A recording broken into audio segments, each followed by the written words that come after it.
Galgenmeid, or Gallows Maid as it is called in English, is a historical young adult novel and tells the story of a young girl called Gitte living in Antwerp in 1580s during the 80-Year War and the Spanish conquest of the Netherlands and Flanders. It's my favorite book ever. I had to read it for history class back when I was 17 years old, and I've reread it multiple times. The main character has always been one of my favorite characters ever. I've always wanted to make a YouTube video like this, and I wanted to start off with one of my favorite books. I'm going to design the main character Gitte during 5 key moments in her story. But first, for some historical context.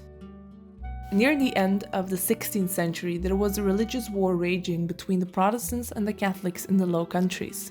Those are the Netherlands, Belgium, and Luxembourg. Flanders, in what is now modern-day Belgium, was a country under Catholic rule. After the Holy Roman Emperor Charles V abdicated, his son, the Spanish King Philip II, came to rule over Flanders and decided to fight against the rising popularity of the Protestants. This is how, in 1584, the Spanish legions surrounded and occupied Antwerp, and in 1585, Antwerp fell to the forces of the Spanish army.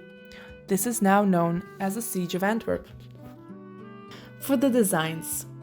I'm going to tell the story of Gitte through her designs and what key points her story reflects.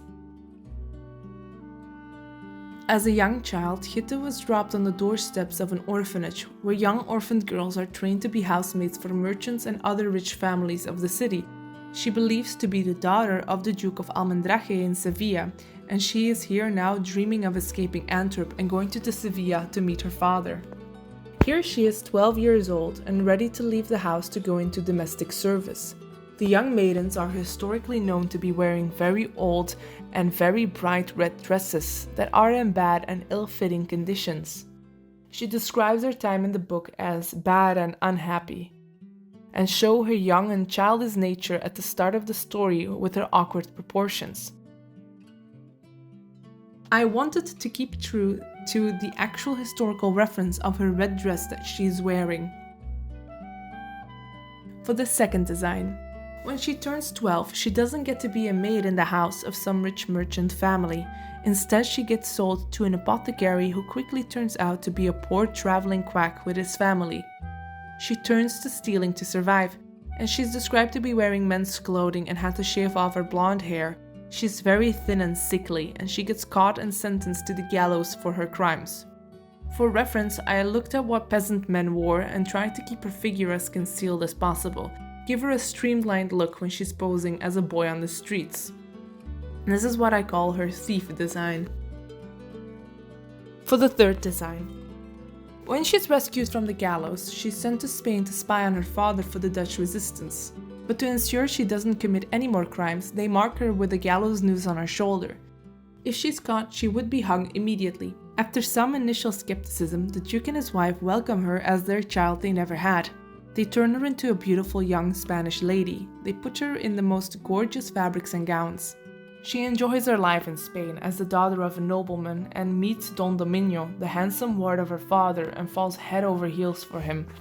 But the secret of her mission and her criminal past does weigh heavy on her. I love the idea for a dark purple dress for her. Historically, Spanish dresses were very much in black and white, but to illustrate the colors and life she loves in Sevilla, I wanted to play a bit more with color in this design. This dark deep purple will both show her love for the colors and riches of Sevilla and the historical nod to the dresses of the period. For the fourth design, a bit of spoilers. Gitte marries Don Dominio and is ready to live a long and happy life as a happy Spanish lady. But after their wedding night, the gown slips off her shoulders and reveals her mark. Don Dominio realizes the plot she has been playing and decides that his loyalties lie with the king and the duke. He decides that in order to stay on the duke's good side, he must hang Gitte. So he drags her to a tree and hangs her. But, fortunately, she is still alive when hung and manages to break off the branch she is hanging off when Don Dominio leaves. I wanted to illustrate the point where she just got back on her feet and realizes the decision between Sevilla and Antwerp has been made for her and she's out for revenge. As for her dress design, this was very much a dress out of creative liberties. I know historically wedding dresses were just the best dress you had at that point, but I wanted it to read as a wedding dress, so I played around with a typical 16th century frock design.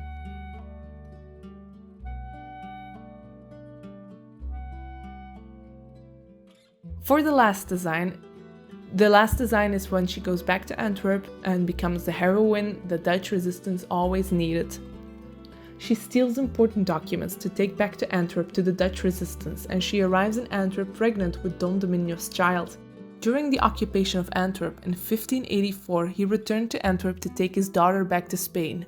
I wanted to illustrate the point in the story where she confronts Don Dominio for the last time to fight for her child. She's grown and she's determined to fight for her actual home and the family she returned to in Antwerp. I wanted a strong, dynamic, kick-ass pose that shows what kind of strong and bold heroine she grew up to be. And I wanted it to work with a very typical Flemish 16th century dress that's historically right for the period as a reference.